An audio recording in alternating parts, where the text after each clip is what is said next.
Welcome back to Evolve Sales. Every sales leader knows that at the heart and soul of every sales process, there's going to come a point where you get the ever-feared objection. How do you deal with objections? What's the right framework to be successful? We've got the perfect guest today to help us with this. Neal Tricarico is the CEO of Ultimate Growth, and Neal is an advocate for skills enhancement through training and repetition. And today he is going to bust your framework up on how you deal with objections. Neal, fantastic to have you on the show today. Welcome. Thank you, Jonathan. It's great to be live. So we're going to do something a little different, audience. We're going to try to make this be truly live. We call this Evolve Sales Live for those of you with us recording our podcast, the Evolve Sales Leader here on LinkedIn, each week right here. We're going to try to live up to that billing today in some fresh ways. So we want to ask you, as the audience, to be more engaged than maybe you've even been in the past. Be ready for real-time question and answer during and throughout our show today. Neal's going to be doing a real training in terms of the nuts and bolts. If you are selling every day a B2B solution, you've got a SaaS or a technical or a services solution, and you're dealing on the front lines, we'd like you to be giving us your input in the chat, and you're going to get real-world input in real time. Neal, do I have it right? Take it from there, brother. What are you going to do for us today? Yeah, you do, and I'm super pumped. I have many podcasts, and I'm blessed to be on so many. The theme of this podcast, the podcast, plays into my beliefs and framework.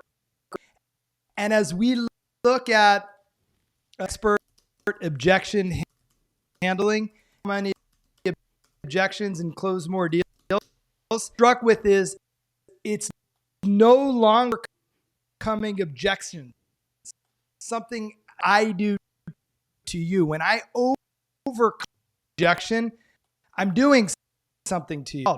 No one wants to be sold to anymore, have their objections overcome.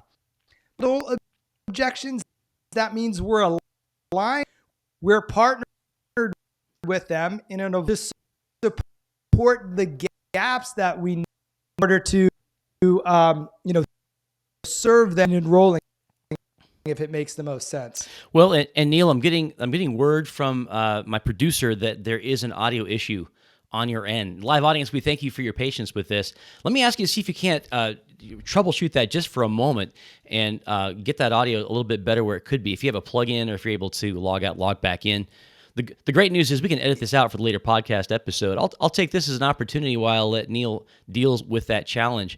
To remind everybody that if you are enjoying the guests that we have in the show as much as I know a lot of you are, you have the opportunity to go back anytime you like and hear the previous guests on our show by going over and checking out the Evolve Sales Leader podcast. Wherever you like to go get your podcast, whether it's Apple, iTunes, it's could be Google, anywhere you like to get those. The Evolve Sales Leader is a growing show, and we invite you to go and download those episodes to use while you're working out, while you're driving, while you're training with your teams, the Evolve Sales Leader podcast. That's every live turns into a podcast episode, so go check us out when you have a moment.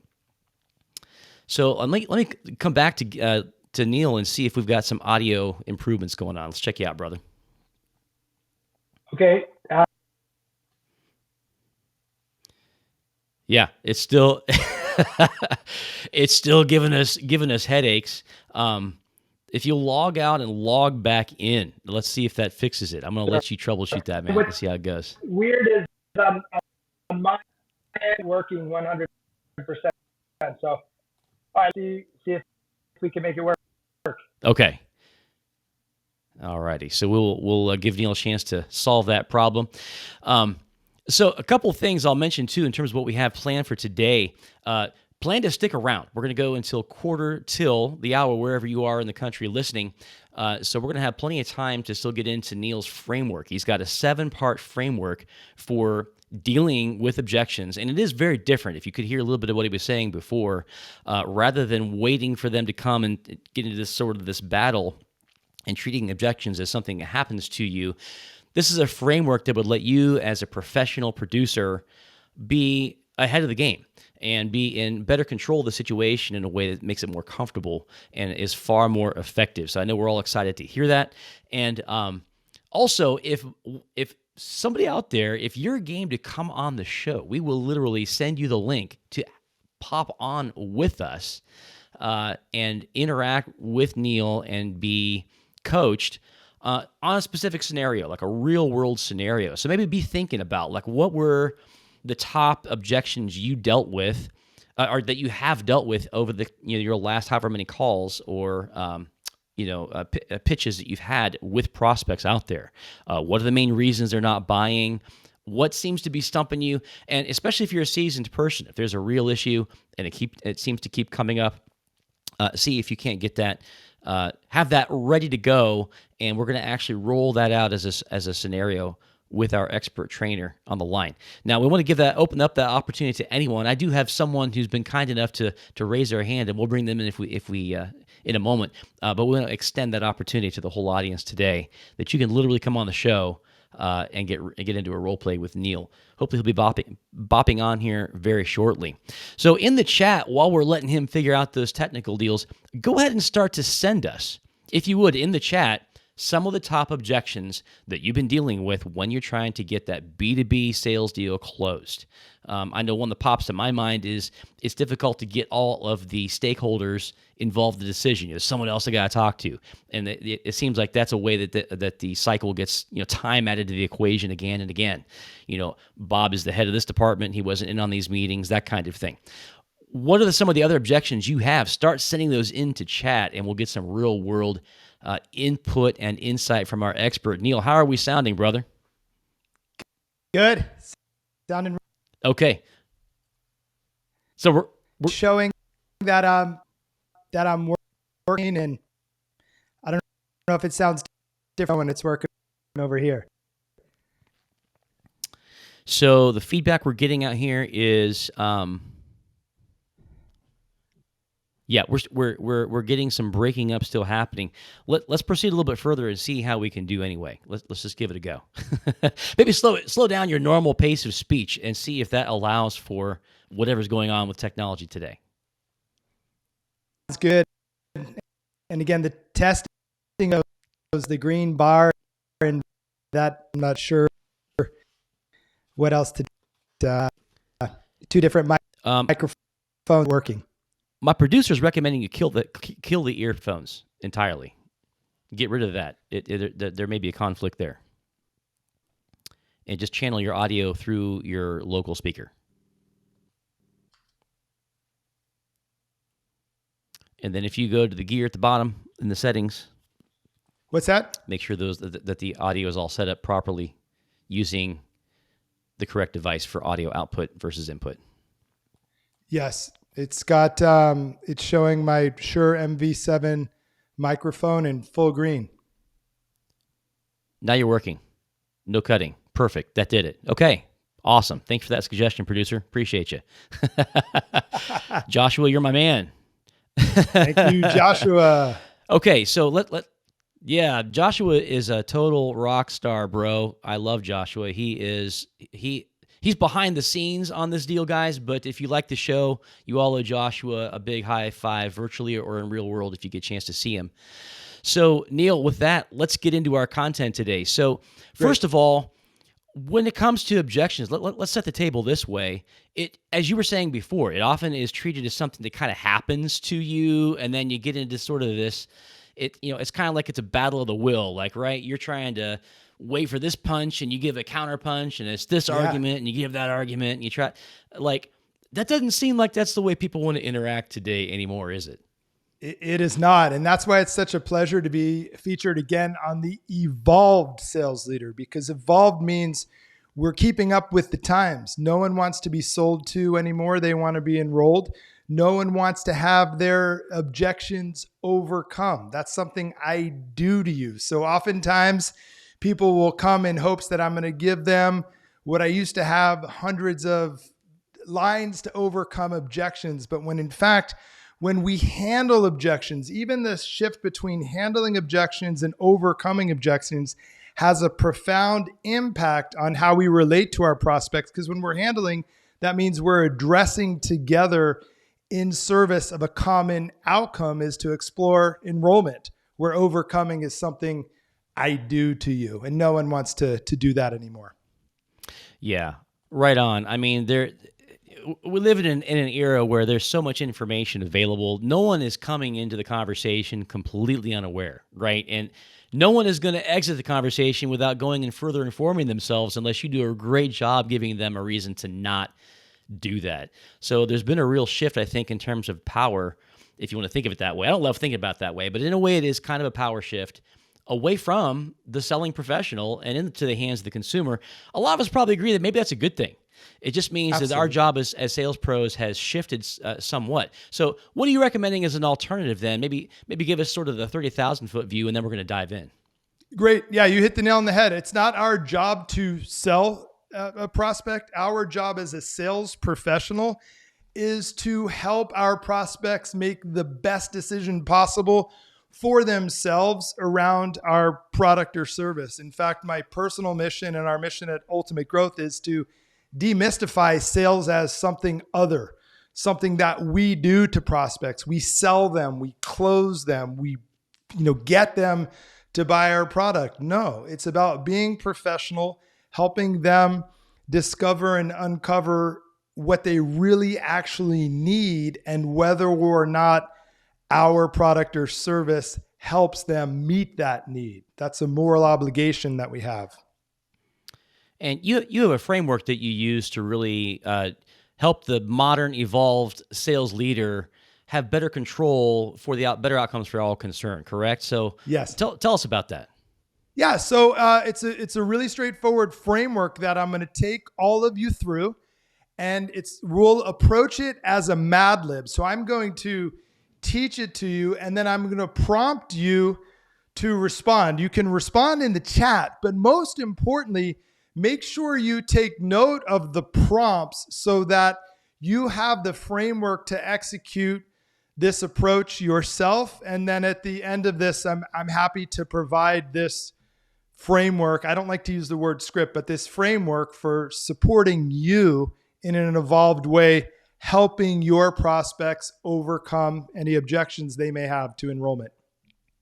All right, so let's dive into it. So we kind of set the table here, but this is an expert objection handling process. Let's look at most common objections. So let's go ahead and have everyone just quickly put in your most common objection. What's the most common objection that you're running into in your sales interactions?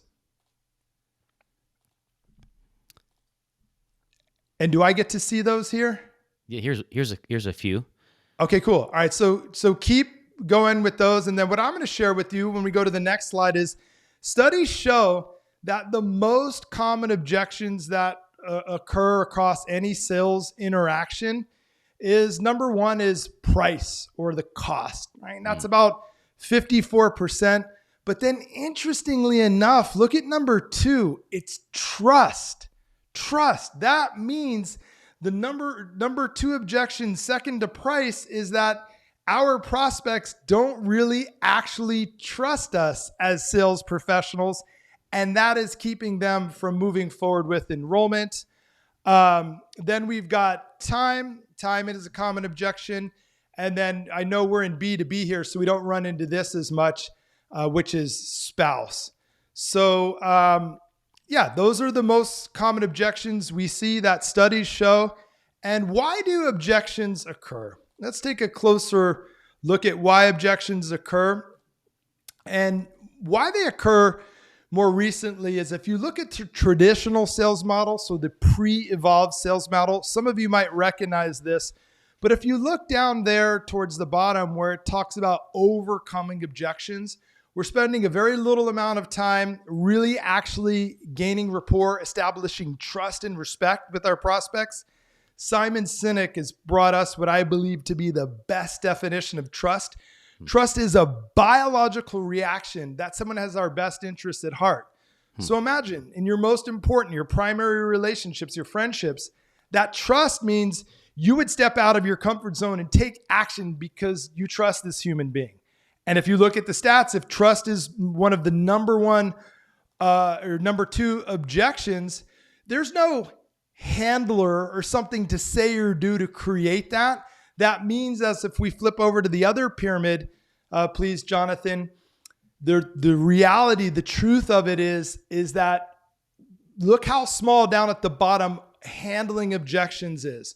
So your number one opportunity to handle or overcome objections, if you will, isn't actually at the point where you get to the part where objections come up. Rather, it is at the beginning of your interaction with them, and it is more specifically tied to your ability to establish rapport with your prospect. Studies show that 44% of enrollment comes from your ability to establish that rapport. So number 1 is you've got to establish that rapport. That's going to do more to preempt objections than anything else. And then number 2 is your questioning strategy, how you diagnose needs and help the prospect transition from what they think they came to you for, which is what they think they want. You've got to take them to a level deeper to uncover for them what they really actually need. All right, so when you've run this effectively, you're going to close the gap. And as we get into the objection handling process, I want you to write this down, okay? Price is only an issue when the value is not clear. Price is only an issue when the value is not clear. So if someone is objecting to you, what they're really actually telling you is you haven't helped them unlock for themselves and be able to articulate to you or anyone else why the value of your product is greater than their investment. This goes all the way back to what you were saying, Jonathan.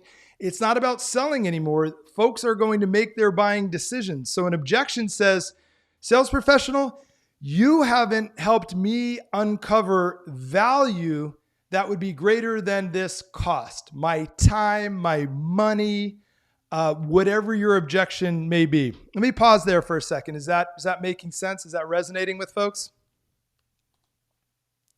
Yeah, we're getting some feedback here that. Great. Okay, cool. Yeah. I can't see any of it, and I'm just going to trust that we are. In the to the right of your view, you can click to see the chat. Okay. Top right, there's options. Okay, cool. I see. Last one was cost. Okay. Yep. Great. Awesome. All right. So now let's go into the specific process for handling objections. So we start with preparation. This is your mindset before you even enter the interaction, right? So number 1 is you've got to be prepared. Okay. Don't expect objections, but be prepared. If you want to move that forward, Jonathan, be prepared. It's really important. You're going through a sales interaction. You're going through a human-to-human interaction. Don't expect objections, but be prepared. They're likely to come up. Get excited instead of resistance. That excitement, that energy says, I'm willing and open to solve for, rather than objections, questions or concerns that I need to solve for together with my prospect to lead to enrollment. And then number 3 is have such great rapport that they ask questions instead of objecting, right? So you know you're on the right track. You know you have that rapport established. If somebody's not willing to move forward quite yet, and they're asking questions instead of giving you objections. And lastly, you want to bring about and use pre-frames to bring up the most common objections in advance. All right, so let's go ahead and look at our 7-step objection handling process. This is your framework to support the prospect in working through any objections they may have. So number 1, before we start, you've got to begin by aligning. This is a mindset thing. What do I mean by aligning? It says, I'm not going to overcome. Again, you are not across the table from me. I'm putting my arm around you, and we're aligned to solve these challenges together. So when somebody objects, you want to have that mindset, and you want to meet them where they are. You want to use some frames like, you know what? I appreciate what you're saying, Jonathan, or I respect what you're saying. I agree. So you want to have a statement there that bridges us being apart and having to overcome something to us being aligned and solving together. From there, let's go ahead and dive into the 7 steps. Now we're aligned with them. So step number 1 is ignore the objection and listen closely. Literally ignore it and listen closely. Most common objections are a conditioned response. So let it go over your head without attempting to answer it, and continue to listen closely for the purpose of understanding. You don't want to give energy to the objection and make it an even bigger issue than it already may be. So imagine in the evolved sales leader environment, I'm sure many of you, whether you're doing your sales interactions on Zoom or on telephone, are breaking down the tape. You're listening to the recordings. If you aren't, you really ought to. And what you'll notice is in that objection handling part, that rep is leaning in right there. They're almost about to cut off the prospect to interject because they know what they want to say next. So what you want to do is step back, pause, literally ignore it. Allow the prospect to fill in the space. And when you do that, it leads to number 2. Number 2 is to feed back the objection, to feed it back and kindly listen. So feedback the objection as with an inquisitive tone in your voice. The program or product, the program is too expensive, right? So if it's a conditioned response, what that's going to do is going to cause the prospect to actually think about what they said in support of their statement. And when they think about it, it's going to give you more information. It's even possible in this step that they'll answer their own objection. So for instance, is it that the program is too expensive? And then you pause, they may say something, well, it's not that it's too expensive. It's just, I don't have the $15,000 right now, or if I have half of it. So now you know it's okay, great. It's not the price. Let's work on how we can work through the payment. So again, number 2, feed it back and kindly listen. Then number 3 is question it and listen. Name, you must have some reason for sharing that. Do you mind if I ask what it is? So there's often a reason for the objection, and it's important to find out what it is before attempting to resolve it. So this question will help you discover what, if any, reference they have for their resistance or concern. So again, you've got to make sure you carefully listen because you're going to know how to deal with it, right? So name, you must have some reason for sharing that. Do you mind if I ask what it is? The reason is the area where you're going to be able to support them. Number 4, isolate and test close. Name, just suppose we handle that. In your opinion, would you be willing to proceed? This is going to smoke out any other possible hidden objections and give you a reading as to where you stand, where you are with them. Okay, so it's better to uncover any other potential stalls now as opposed to later. And again, by using the phrase just suppose, it gets them to imagine as if the challenge is solvable and they're going to have less energy attached to it. So this is really important. Just suppose we handle that. In your opinion, would you willing to proceed? Well, no. I mean, suppose we handle that, then I have this question. I don't think I have enough time. It's not just the money. I don't have enough time. Okay, just suppose we're able to handle that. Would you be willing to proceed? Yes. Right? So we want to know the entirety of the holdup and where we stand in that. And then again, he's saying, just suppose we handle that, imagine as if it's solvable. All right, let's go to 5. Now 5, this is where I want to have you guys start to do your Mad Lib. Okay, so number 5 is convert the question into an objection. That brings up a question. Is it that you feel the program is too expensive, or isn't the real question blank, right? So that blank is the value that you need to help them close. I can't determine that for you, but you can take this exercise and later when I send you the script, map this out. But this reframe causes them to change the way they perceive their situation and shifts the focus from the challenge to the benefit. So in my world, on the highest of level where myself and my organization are inside of an organization and working with them directly to grow their performance and sales results. If the objection is that they feel it's too expensive, the convert into a question may go something like this. Is it that you feel our engagement is too expensive? Or is it the real question, how am I going to get one client from this engagement? Because that is going to enable me to self-fund this investment. So we're moving them away from this seemingly insurmountable idea of cost or price into, well, what would it really actually take? Okay, and that moves them from being in some reactive, victimized mode to getting down and working together. Well, what would it really actually take to partner to do that? So again, convert that objection into a question. And I'd like you to the extent you can put it in the chat, but at least for yourself, what would that look like for you? Is that you feel and then you repeat the objection, it's too expensive, takes too much time, or whatever your objection is, or isn't the real question, and then put in your value statement that shifts them from the fear and lack to the possibility, which activates their mind into resourcefulness. Okay. Number 6, imagine this. Number 6 is answer the question, right? So we've gone through this whole process, but this is where your product knowledge comes into play because you made up the question, you know the answer and need to frame it in a way that is of benefit to them.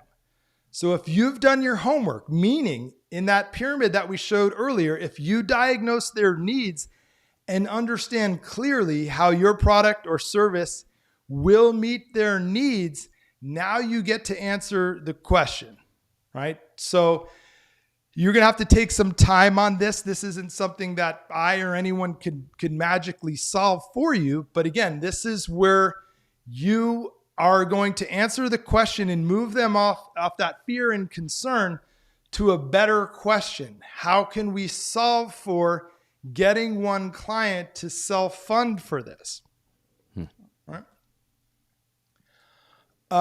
Okay, and then lastly is number 7 is congratulate and future pace. So this is a really important step. Instead of thanking them, and before you ask for their payment, you've got to give a heartfelt congratulations for making such a great decision. And then ask them, what does this decision mean for you specifically? What does this mean for your business? Again, we've got to keep the focus on them. When we're thanking someone, we're acknowledging them for something they're doing for us. When we congratulate them for a decision and action that they're taking, they're associating their action, their extreme ownership with their decision, right? So, Jonathan, congratulations on making the best decision. I'm curious, what does this decision mean for you? What does this mean for your business? You've got to let them tell you, because again, the solve for price is only an issue when the value is not clear, is when that prospect articulates in her own words why they're moving forward. So if they can't tell you why they're moving forward, you haven't created buy-in, you haven't facilitated their enrollment. So if they don't answer that question, you haven't enrolled them. So letting them off the phone or out of the meeting at this point is they're not enrolled, and it's gonna potentially lead to buyer's remorse. Well, Neal, I really like what you have in this whole framework here. A lot of this is shifting psychology into a healthier position.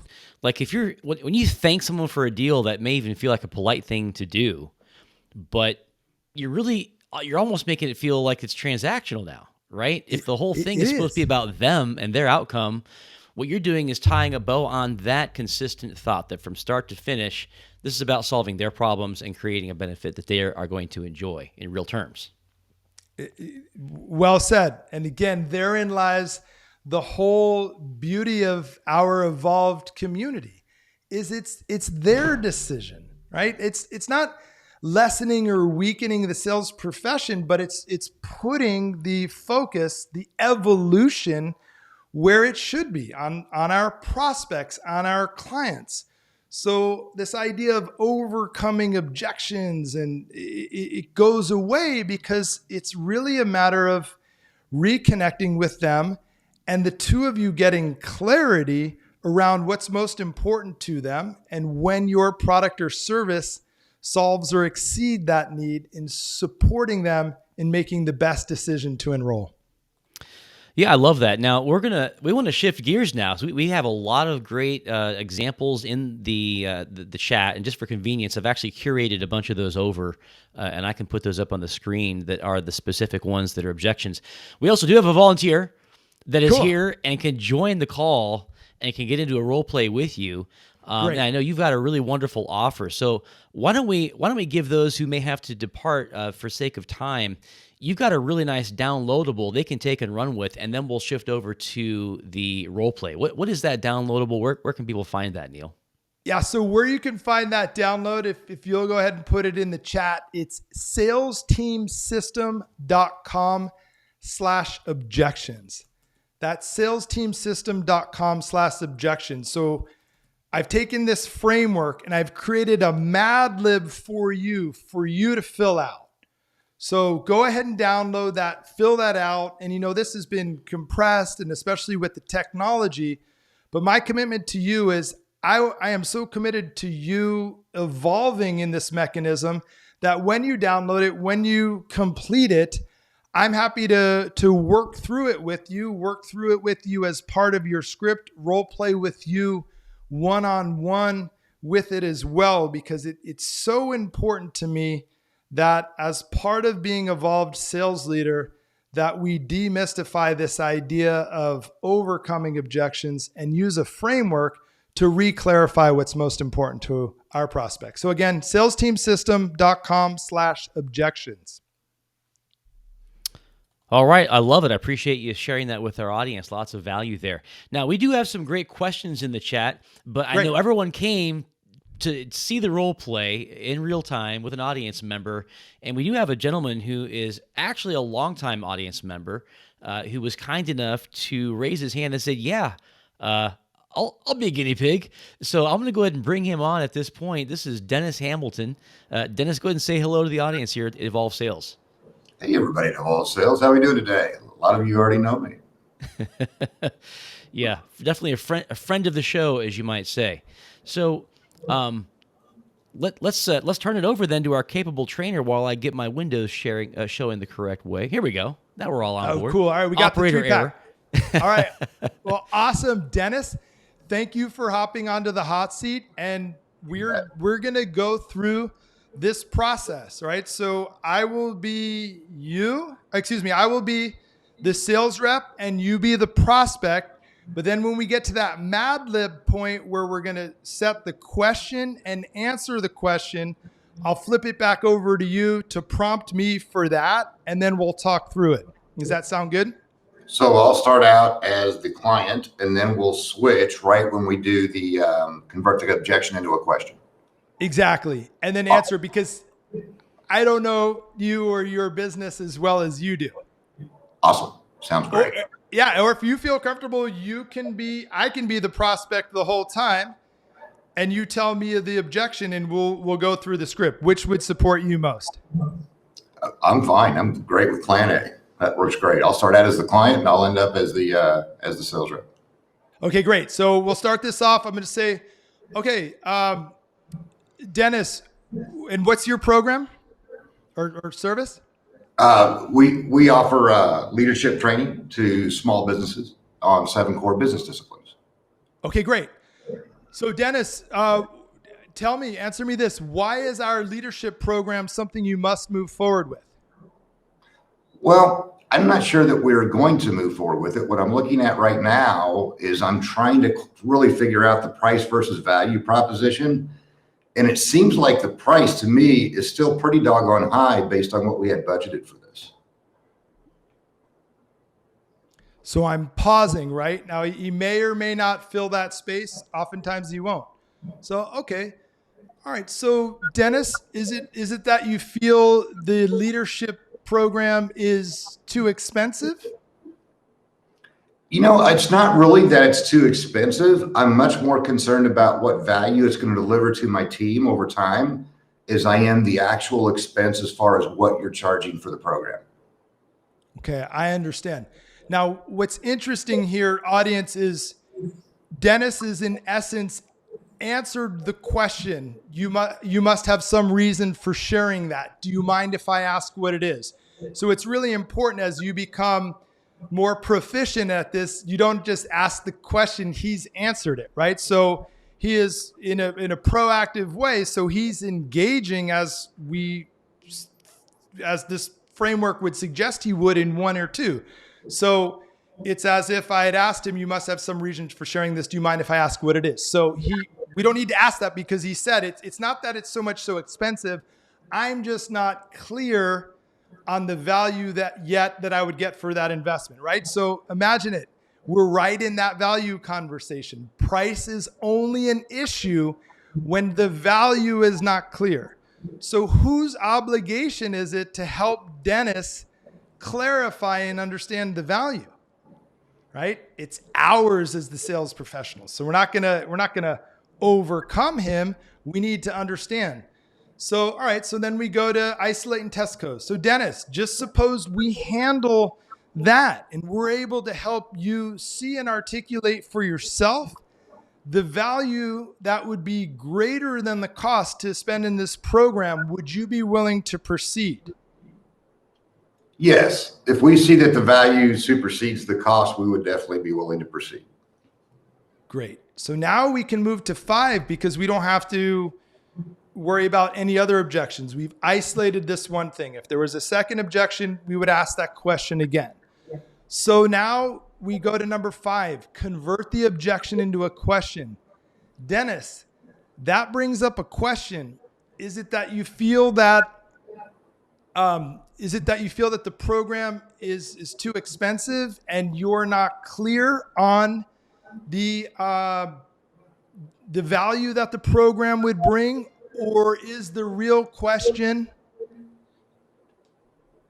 and then I wouldn't know how to answer that because I don't know what the value is of your program, but you would answer that. So what is the question that supersedes, that is greater from your perspective and your knowledge of the value of your leadership program over the objection of its price? So let me ask you this, Neal. At the end of the day, if the real objection wasn't price, but it was really value in the product line, let me ask you this.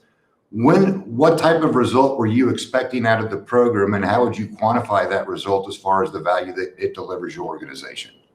Yes, exactly. Right. Because if it's a value-based issue, it's not price, because we haven't gotten to the point of price and value, right? If I'm going to buy this water bottle and I know what it costs, but I don't know what it'll do for me, I'm not yet at that point.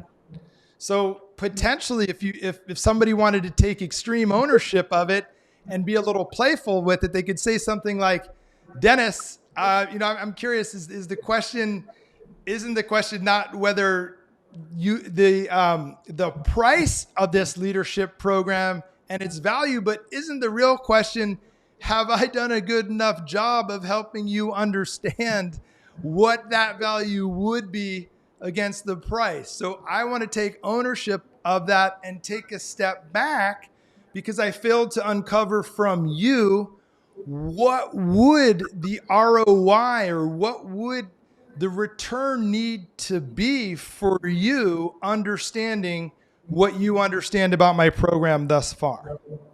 Does that make sense? So you're going to seem as more relatable and human because it's actually the truth. You haven't uncovered the value that would make it worth investing in. Again, speaking to the demystification of an objection. There's no objection there. The sales professional hasn't done a good enough job to uncover the value that would make it worth investing in. So you just take ownership for that and explore rather than sell, well, Dennis, what were you expecting to pay for that? And then you just start hammering. Well, I think it's worth $5,000. Well, if I were to tell you that, it'd be worth 20,000 and I could give you a check for 20,000 and all you had to do was come up with a check for 5,000 by this weekend, what would it take for you to go get that check to get 5,000 or 20,000? Right now we're in that old school objection, overcoming BS as opposed to taking ownership that together we didn't discover where is that point of value that exceeds the cost. It's just decision-making 101. This was a profound example, Dennis. Awesome.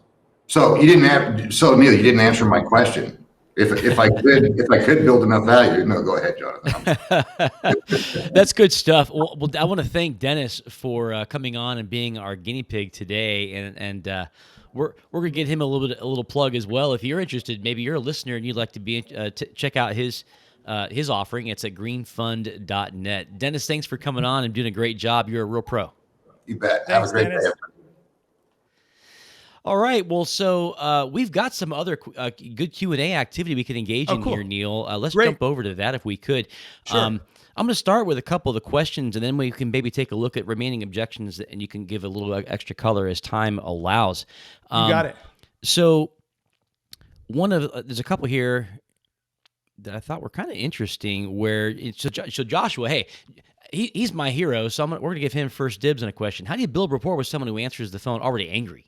So that's not even an objection where you're partway in. It's like they've already got an attitude that is out of whack. How do you handle that? Yeah, that's a great question. I mean, I don't know if there's a way to interact with Joshua, but is this a cold call or is this somebody who has, signed up for some sort of strategy session or something like that? Let's go with the latter just by way of scenario. Okay. So yeah, because we're B2B, it's probably likely a strategy session. So the number one way to build rapport out of the gate, especially if somebody's coming in hot, irritated, or annoyed, is the number one thing that happens, which is wrong, and also happens more than 99% of the time, is we start that engagement with what? What do we start as the very first question? Maybe you can answer it, Jonathan, since it's just you and me. But if you're showing up for a strategy session that you've taken time out of your day, you think it's a sales call, and if I ask you what is the first question? How you doing? Exactly, right? How you doing? That's such a conditioned response. It's a throwaway. And right out of the gate, if you can believe it, it's rapport breaking. But we've got to acknowledge, since we've come out of the womb, human nature, that's what we say. Hey, Jonathan, how are you? Well, yeah, right. But the better question is, and I'm sorry, what was the gentleman's name? Joshua. Oh, Joshua. Okay, Joshua. Joshua, congratulations for taking the time and showing up for your blank strategy session. I'm curious, what led you to reach out and raise your hand to participate in this? Now, it shifts the attention where it should be, on them. It's not like, hey, how you doing? What city are you in? How's the weather there? You look like you have a beautiful family in the background. That's all rapport breaking. You want to start right out of the gate with the congratulations frame. Again, not thanking them. Hey, Joshua, thank you so much for taking the time to be on this call today. How you doing? Yeah. I'm angry just saying that. Instead, hey, Jonathan, congratulations for showing up. Or Joshua, sorry, your names are so close together. Joshua, congratulations for showing up. I'm curious, what led you to reach out and raise your hand and show up for this today? Yeah. Right? And then he's going to say, oh, well, I raised my hand because of X, Y, and Z. Right? And it should snap him out of it. But if it doesn't, if he's still irritated, you just want to say, hey, listen, I'm sensing some irritation, some frustration with you. This call for you is for you.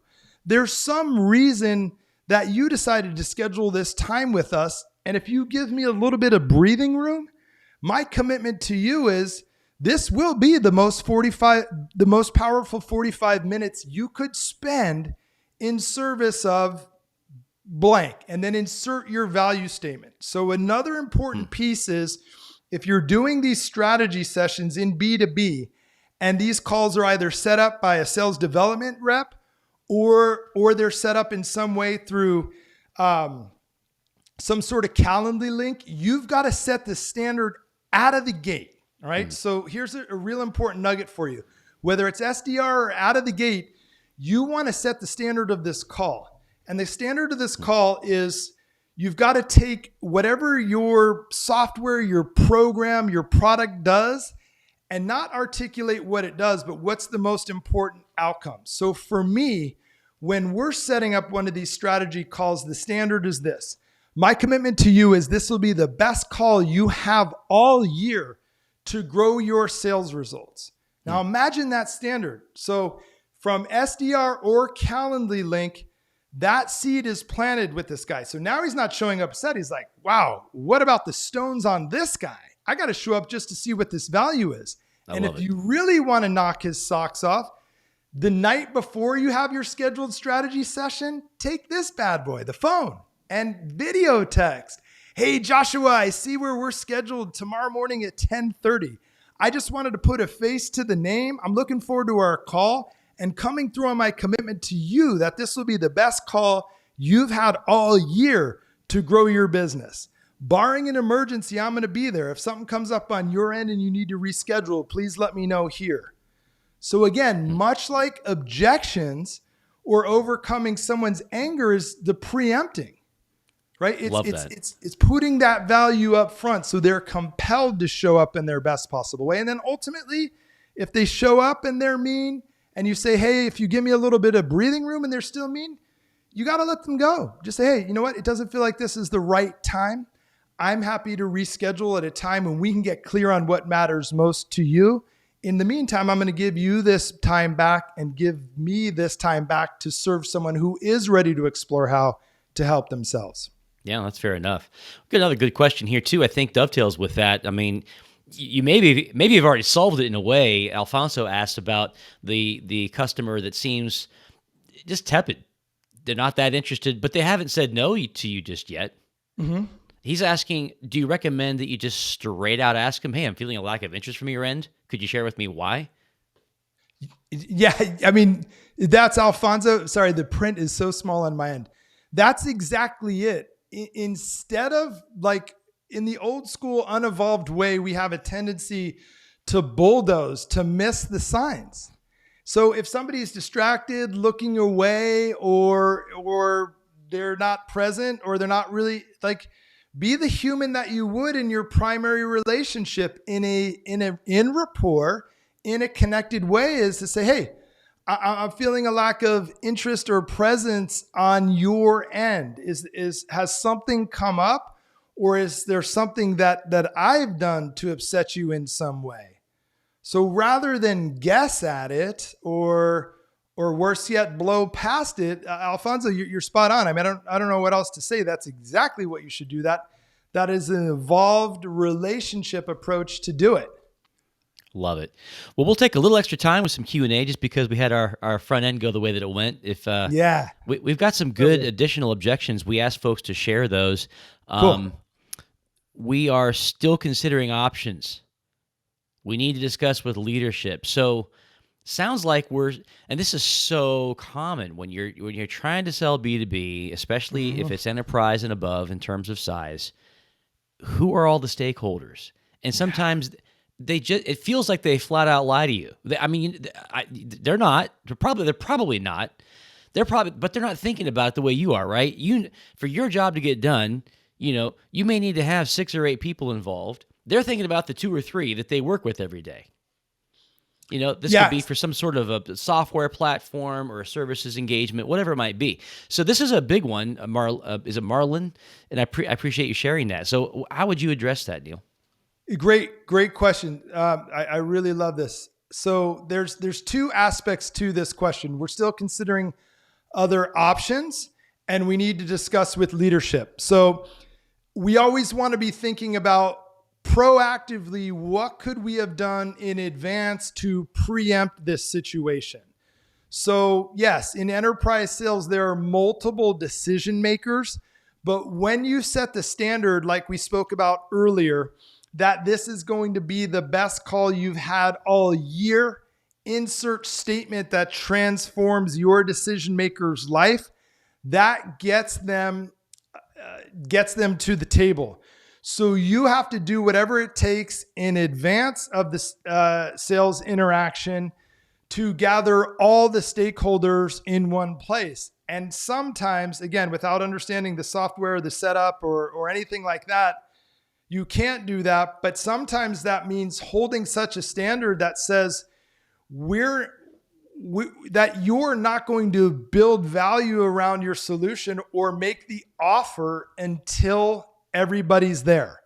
That's a business decision, right? But ultimately, when you and your sales team and the strategy itself holds the standard that says, not only is our product or service so valuable, but how we choose to enroll clients is so valuable that all the stakeholders have to participate. We don't do RFPs.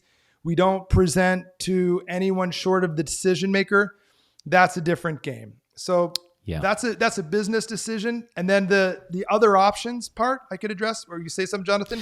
Well, I was going to actually, I think the whole thing about having additional stakeholders needed, Arandis brings up this issue, and folks in B2B sales get this a lot. We need a review for approval the next meeting, which what's the next meeting? Like this is, you're talking, probably you think you've got who you need, or you're not sure about that, right? Yeah. Some other meeting.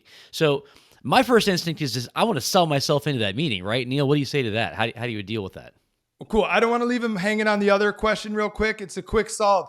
We're looking at other options. The question there is, I'm curious, what would you need to know that would compel you to take action now that would be so valuable it would supersede looking at other options? So I would definitely ask that question as it relates to other options. And then this part too, again, we need to review for approval in the next meeting. Yeah.